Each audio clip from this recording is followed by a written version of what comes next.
Hi there, Cy Barron here with another sound video. We're looking at rhythm on the guitar still. Now when we play the guitar, it's good to tap along with your foot. And I know I keep saying this, but it's really important. You tap along to feel the rhythm. This does at least two things. It helps keep the tempo or the speed of the piece going and playing steady. And you're less likely to speed up or slow down. And you'll keep the beat of the song going like a pulse throughout the song. But it also helps you work out different strumming patterns, and it makes it easier for you to work those patterns out. If you keep your foot going up and down, you can either strum or not, on the rhythm or off the beat or on the beat. And by counting the number of beats and whether you're strumming or not, you can work out different rhythmic patterns, which make playing the guitar more interesting. I mean, if you're just playing the same rhythm for each song, it swiftly gets boring. So we want to chop and change those rhythms about. The trick is to keep your foot tapping the beat throughout, and then altering the rhythms on top.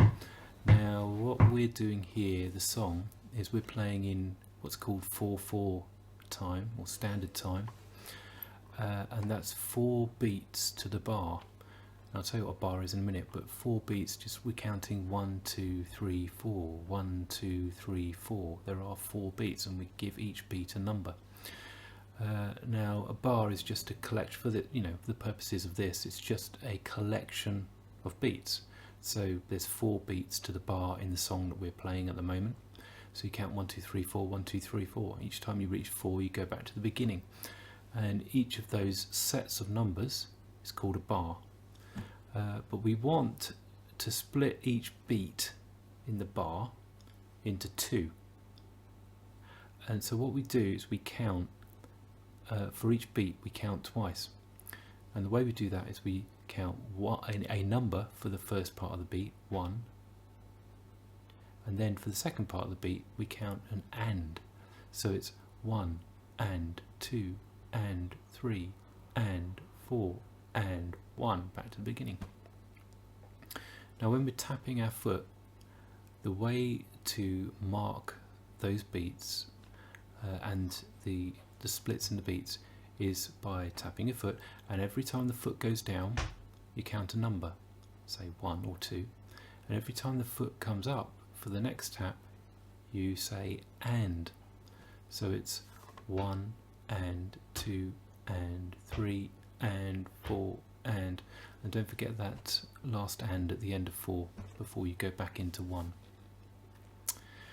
Now for the moment we're strumming down every time we say a number on the beat, and every time we say an and we strum up with our fingers. Now you can either do this with a plectrum or fingers. I use my fingers for demonstration. And so it's 1 and 2 and 3 and 4 and for the basic pattern. Now that's slowed down, of course. When you speed it up it's 1 and 2 and 3 and 4 and 1 and 2 and 3 and 4.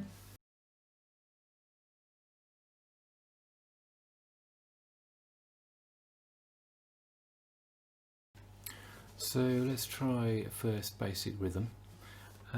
And we'll use a G chord. Where are we? G chord, there we are. And we're just going to strum down on each beat, 1, 2, 3, 4, but not strum up on the ands. So it goes like this: 1 and 2 and 3 and 4 and 1 and 2 and 3 and 4 and 1. So I'll do that again one more time, but I'll count in this time. I'll count in 1 bar. So it's 1 and 2 and 3 and 4 and 1 and 2 and 3 and 4, 1 and 2 and 3 and 4 and 1 and 2 and 3 and 4. Keeping your foot tapping 1 and 2 and 3 and 4 throughout that.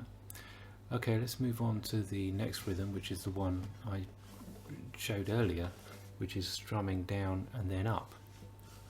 And again, you can use the plectrum or your fingers, and it goes like this. We're using the G chord still. 1 and 2 and 3 and 4 and 1 and 2 and 3 and 4. Let's look at that on the diagram, and I'll count in and then you can play along. 1, 2, 3, 4, 1 and 2 and 3 and 4 and 1 and 2 and 3 and 4, and again 1 and 2 and 3 and 4 and 1 and 2 and 3 and 4. So hopefully you're tapping along with your foot as we're doing that. Okay, right, those two rhythms are pretty basic and straightforward, but now let's get a little bit crazy, and we'll take the second pattern that we just did, and what we'll do, we're going to drop one of the beats out, and that's going to be the first and after 1. So as you call it, goes 1 and we're strumming up on the and, but we're not going to strum up on the and. We're going to go 1 and 2. So with the and, we're coming up with a hand, but we're not strumming. 1 and 2 and 3 and 4 and 1 and 2 and 3 and 4. So we're just missing out one beat at the bar. So your hand comes up, but you don't strum. So I'll count in and we'll look at the diagram and you can follow along. 1 and 2 and 3 and 4 and 1 and 2 and 3 and 4 and 1 and 2 and 3 and 4 and 2 and 3 and 4 and 1 and 2 and 3 and 4 and 1 and 2 and 3 and 4 and 1 and 2 and 3 and 4. And to speed it up, it's like this.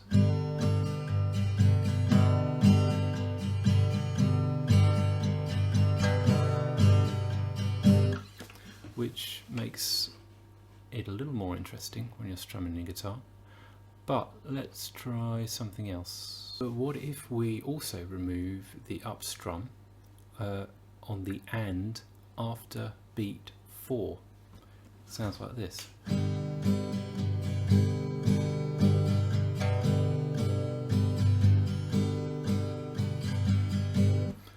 So let's look at a diagram of that and I'll count you in. 1, 2 and 3 and 4 and 1 and 2 and 3 and 4 and 1 and 2 and 3 and 4 and 1 and 2 and 3 and 4 and 1 and 2 and 3 and 4. Let's look at one more pattern, which will be the intro to the song we're looking at, the intro pattern. The pattern goes over 2 bars and has a big gap. In fact, the second bar you only strum down on 1 beat, pausing after that for the next 3 beats until you come in again on bar 3. So you really need to be tapping with your foot so that you can feel the pulse of the song and the tempo and the beat, and you come back in on time with everybody else. And that pattern goes like this. 1 and 2 and 3 and 4 and 1, 2, 3, 4, 1, 2 and 3 and 4 and 1, 2, 3, 4, 1, 2 and 3 and 4 and 1, 2, 3, 4. So there's that big gap there. But bring it up to speed, it sounds like this.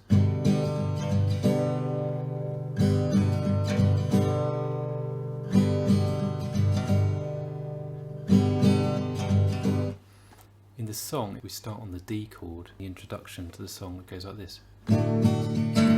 This land is your land. See? So it's 1, 2, 3, 4, 1. There's a big gap, but it's filled with the singing. This land is your land. This land is my land. Anyway, that's enough for this video. Thanks for watching, and I'll see you soon. Bye bye.